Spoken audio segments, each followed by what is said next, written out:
All right, this is Pastor John David, and today we are in chapter 4 of the book of Proverbs. Make sure that you read the passage yourself or watch the video that I'm putting in the link, and then come to your own observations and come to your own applications and then your own prayer. This is just a little bit of my thoughts on Proverbs chapter 4, what I'm talking about. So let's enjoy that time together. So let's get into Proverbs chapter 4. It says in Proverbs chapter 4, verse 11, it says, I have directed you in the way of wisdom.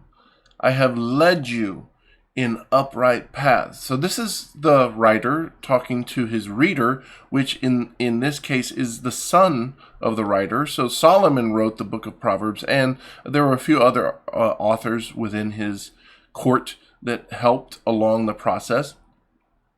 And he's writing to his son. That's why this whole series is called Wise Up, and then Letters to My Son, because it was letters to the son of Solomon.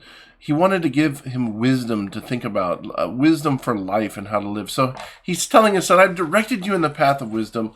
I've led you in upright paths. I showed you the way, basically. It says, when you walk, your step will not be impeded.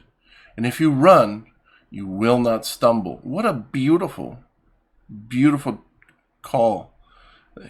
Because I've given you wisdom, because I've given you upright, that wisdom leads you to upright paths, to do what's right, to live what's right, to act what's right, to be a person that is righteous, to be a person who is doing the right thing and acting the right way and living the right way. And he goes on to say this, and this is beautiful, your walk will not be impeded. This is what's going to happen when you choose to do what's right and follow God and obey the paths of God and obey the commands and the teachings of God. Your walk will not be impeded. What you do will have success. What you do will be blessed by God because you're doing what God calls. You're walking in the way. And so, I always ask people, do you want to have a walk that is always stumbling and always impeded and always has things getting in the way of what you're trying to do? Well, go do what's wrong, and that's what will happen. You'll always be frustrated. You'll always have problems, consequences. Like if you don't do what's wrong, you're not afraid of the police. And in the same way in life, if you don't do what's wrong, you will have ease in your ways. It'll be easier as opposed to walking in a path that would be wicked, that would be out of not obedience, walking in a way that is wrong and crooked. And this is just, there's all kinds of facts to show. If people wouldn't get divorced, you know how much money that would save the states and all the child problems that happen and all the delinquency.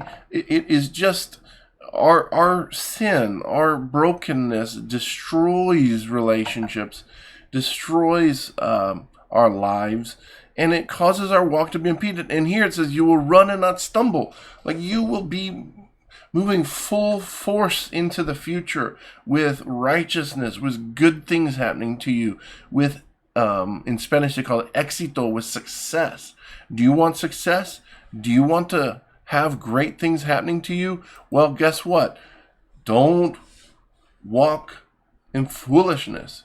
If you want to walk and not be impeded, if you want to run and not stumble, follow the way of wisdom. Go in upright paths. Do what's right. Live for God. Serve others. Be a righteous person, and your way will not be impeded. Okay? That's all I have to share for today. That is Proverbs chapter 4. We'll see you tomorrow for Proverbs chapter 5.